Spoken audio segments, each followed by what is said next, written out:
And now it's time for a couple of things that are on my mind, and this is week 87 of me doing this as a full-time occupation. And if you've been following my adventures in trying to get faster internet service to my home, you'll remember about 2 weeks ago I mentioned Comcast has this new Gigabit Pro service that they're offering to residential areas. And my area is one in which this service was being offered. So I called them up and I said, hey, I'm interested in this service. Can you provide it to me? And they did an initial look and they said, yeah, it looks like you're pretty close to the fiber tap. We think it might happen. We've got to go through a multi-step process and survey and see if it's totally doable. And unfortunately, I got this email right after I shot the wrap-up last week that says I am out of scope.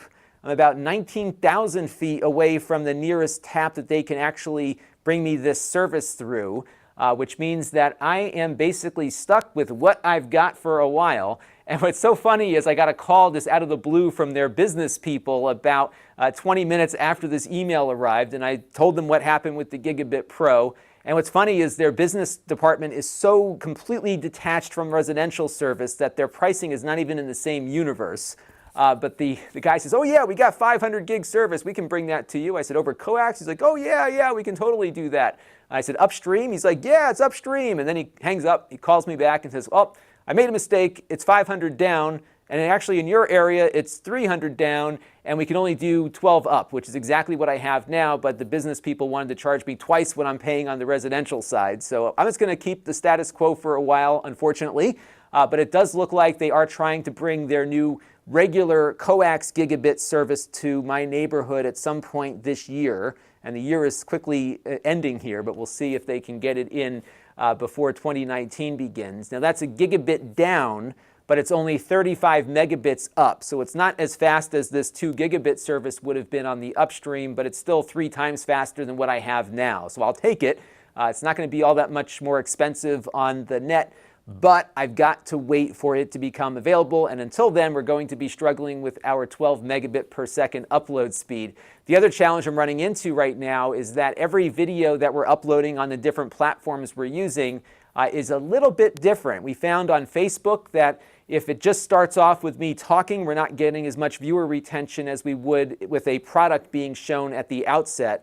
So our Facebook videos are a little different than the YouTube video in that the intro sequence is about 5 seconds longer, where I run some B-roll of the product before the rest of the video kicks on.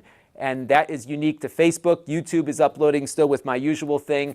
And then on Amazon, we have to make a few changes for that. So really, that speed would have been very helpful. But we're going to have to wait it out a little bit. I did get a neat comment here from Joe Gardina, who lives in a rural area, kind of like I do. And he was noting that where he's at, they actually get gigabit up and down because some of the newer neighborhoods have buried utility lines, and the utilities did not want to run new lines through all of that underground conduit because it cost too much. So he's gotten himself some good service even in an older rural neighborhood, which I'm hoping for as well. What really kills me is that there is fiber literally at the end of my driveway. I can see it tagged on the cable as it's running by, but there's just no way to get at it, unfortunately, and that is what I'm going to have to deal with. But he did say, have you considered moving? And I have not, because I am very happy where I live right now. My internet service is usable. It's just not as good as I need it to be. But I think if I ever move out of the basement and get an actual office studio location, one of the major factors will be whether or not we can get this service here. So I'll probably go through that installation process again against whatever addresses I'm looking at for a formal office. And if it's available at that office, that of course will get me a little bit more motivated to select one place versus another. But definitely we're not going to move this operation until we know we can put it into a place where we can get the bandwidth we need. This channel is brought to you by the Lon.TV supporters, including gold-level supporters Chris Allegretta, the Four Guys with Quarters podcast, Tom Albrecht,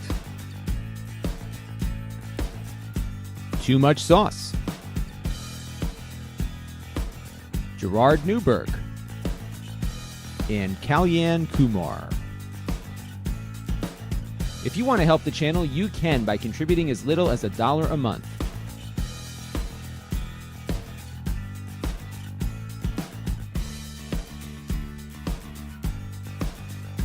Head over to lon.tv/support to learn more.